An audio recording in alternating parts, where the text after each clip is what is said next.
What is up, everyone? It is your boy Attach, and today, by the title, you already know what I'm going to do. I'm going to teach you how to become a professional Call of Duty player.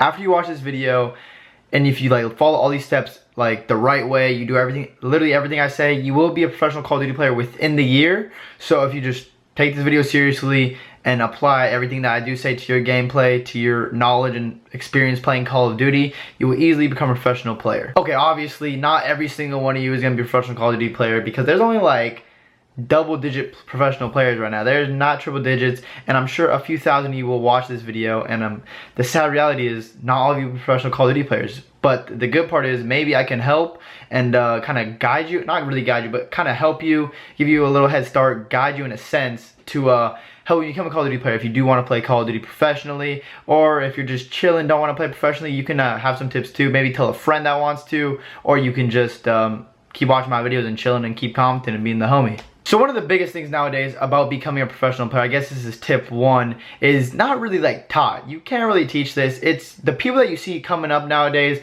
getting famous in the Call of Duty community, turning into professionals, kind of like how I did it myself. We're just the crazy 16, 17 young kids just have crazy reaction times, crazy accurate shots, just making crazy, insane plays, and just running around the map and destroying, I guess you could say, the older players. Just like any player that's playing right now. You pretty much just have a crazy reaction time, really good hand-eye coordination, and you can just gun people across the map while using a sub while they have an AR. That's kind of what I did in Ghost and stuff like that, Black Ops 2. And it's just, that's kind of the way to come up. That's what people notice. You're like, how did I die by this guy? But when you do kill them online, they're going to be like, oh my god, I'm playing this warrior again. Man, I hate these warriors. And they're just going to be talking about internet. But that's when you need to go to an event. And you don't necessarily need to beat them. Obviously, beating them helps a lot. And that's the way to prove yourself. But just do really well. Because then when they'll see you do really well, they'll be like, okay, I mean, maybe he's pretty good. He still kills insanely quick, crazy, he has a really good shot online. But he does the same on land. He makes plays for the win. Still guns you. He's not just completely falling off. He still guns you, still makes plays like that. And then they'll start giving you some credit. And then as you climb the ladder a little bit, you'll need to start beating them. Once you beat them, that's when you gain their full respect. They'll be like, damn, I just lost. I just lost, so I guess I kind of got to. Now he beat me on land, he's still beating me online. Gotta show some respect to the kid, and that's pretty much how you come up. And that's just the very basic, broad way of coming up. But there's a lot more stuff that goes into it than just joking people online, then going to a tournament and doing well. There's a mental game, communication, grinding, practicing with the squad, getting better. Not showing off, but showing that you're the best player on your team when you're on one of those lower level teams or the amateur teams. Just showing you're the best, showing you the most potential, doing the best, making the smartest plays, having the best gun skill, being the best at overall at all the game types, being the best at search and destroy, hardpoint, just any certain game types. Just making your weaknesses your strengths. And that's what you really want to do. So let's say you're an amazing hardpoint SND player, but your CTF and uplink is lacking.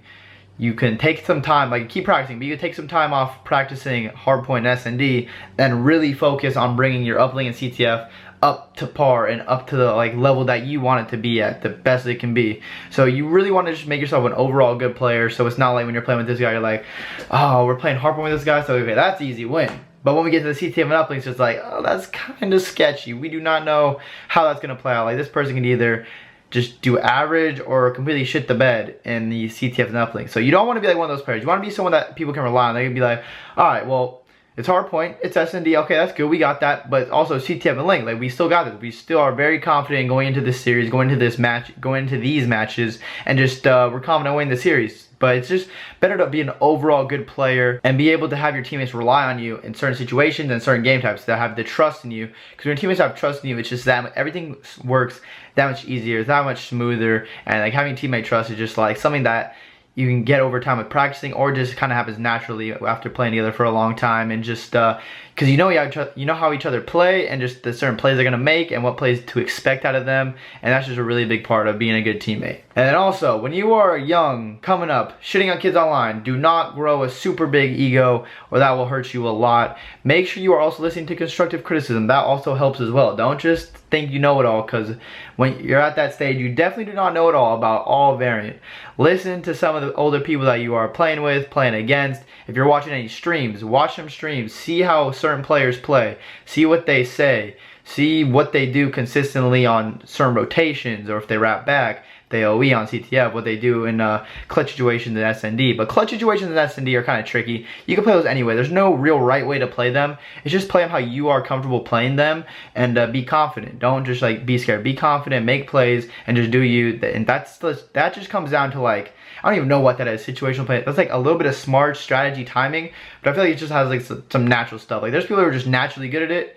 There's people that are just naturally terrible at it. Like they're just not good at playing situational clutches. I mean, sometimes they will win, but if you are good, you know the times of the map, the angles and stuff, you can just really have an advantage in like the 1v1 you're playing, or the 1v2 or whatever it may be. But like I said, watch streams, learn, listen, play against good players. After you play them, go in theater, check out what they were doing, go back and watch their VODs like on their streams, like I said, see what they're communicating, see what they're talking about, see what they're saying about rotating, see what they're saying about how to break a hill, how to break an anchor, how to break a spawn like that. Just always be open to learning. Never stop. This goes for anything in life too. Never stop learning. When you stop learning, that's just bad. Like you can be the richest person, the best athlete, the best gamer, the best you can be the best at everything in life, but you should always keep learning. Like just keep learning, keep like improving yourself as a person, make yourself smarter, because you know the brain, it's a strong tool. And we're just talking about Call of Duty, so we're not even talking about anything too crazy like that, but just keep learning, keep listening to your teammates, take constructive criticism. Obviously, if your teammates like roasting you, like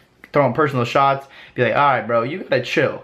But if they're just trying to help you, don't get like offended. Like if someone says, yo, Attach, why the fuck did you rotate over here? Why didn't you go back right there? I'd be like, yep, you know what? He's right. And when Jacob used to say that, I'd be like, yo, yeah, you actually are right. Like in my head, I'd be like, Jacob, yep, I should have done that. I don't know why I fucked up. And usually when you make mistakes, you know exactly, like if I OE, I'll be like, damn, I don't know if I should OE right there. I probably should have wrapped back. It was my fault. But then someone else will say it, like JCap, and I'll be like, no, shut the fuck up, you big nose loser. And yeah, that'll start a big argument. But in my head, I like knew that I should have wrapped back, and I knew I messed up. Like usually right when you do this. Like if you're a good player, you're usually gonna know when you messed up right as you're making the play. Like right as you make the play, you're just like, frick, this is not going well. This is not what I wanted to do. Hopefully it pays off. Most of the time when you mess up, it usually won't.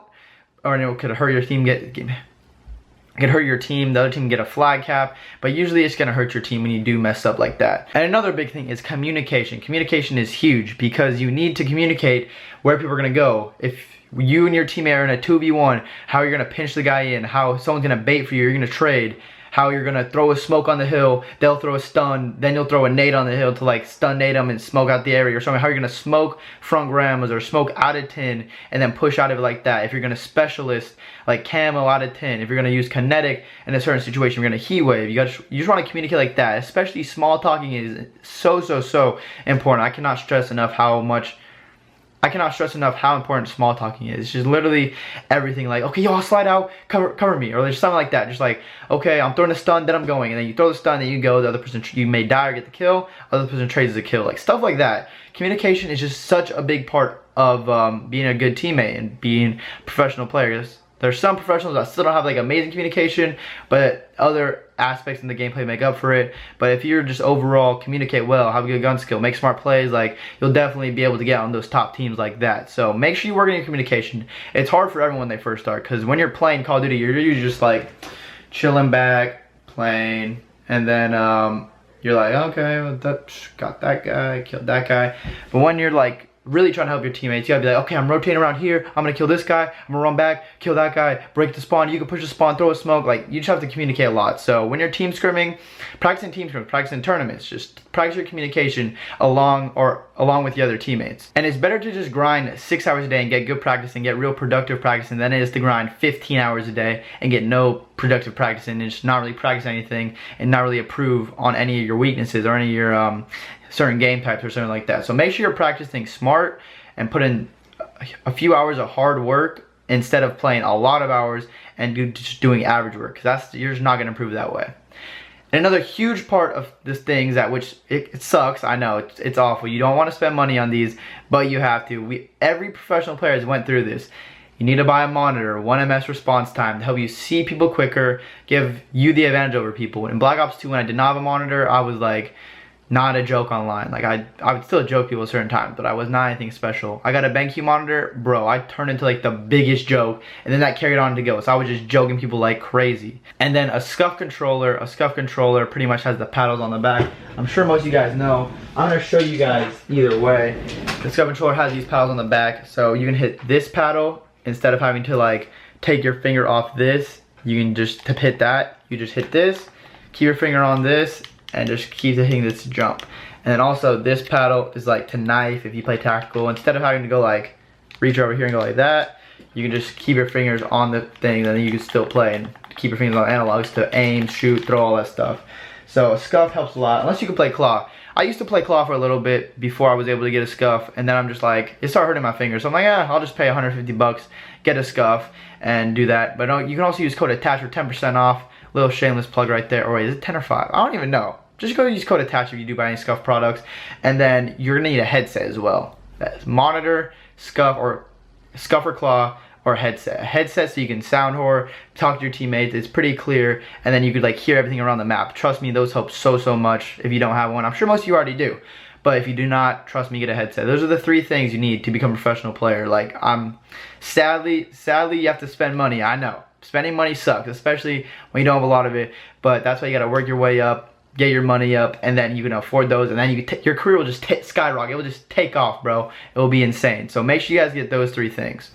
And also the last and final thing, this is actually a pretty underrated thing in the community. Just be like a cool, chill person. Don't like cause too many problems. Don't rage too hard, especially when you're coming up. If you're like roasting people on Twitter after you beat them or just play them, just crying about stuff, yelling on your stream, just saying stupid things on Twitter, that's really gonna hurt your rep. Like, you may not think it will, but in the long run, people are gonna be like, I don't wanna play with this weirdo. Why would I ever team with this weirdo? This person sucks. Like, and they don't suck, they're good, but they're just way too weird, way too like weird on Twitter, always raging and stuff. Like, no one wants to deal with that. Try and be as normal, not even normal, just try and be like a good person, just helpful, constructive. Take your criticism, give criticism if you see your teammates do something wrong, but just be like a normal, good person. Just help your teammates out. Don't try to like put them down and stuff like that. Just help each other, and then don't rage other random people on Twitter. Obviously, some people do it at certain times, but just don't be doing it consistently, or just don't be making a fool of yourself on social media or streams, because a lot of people are watching. You may never know who's watching, but that could be it could hurt your career a lot. So just trust me on this one.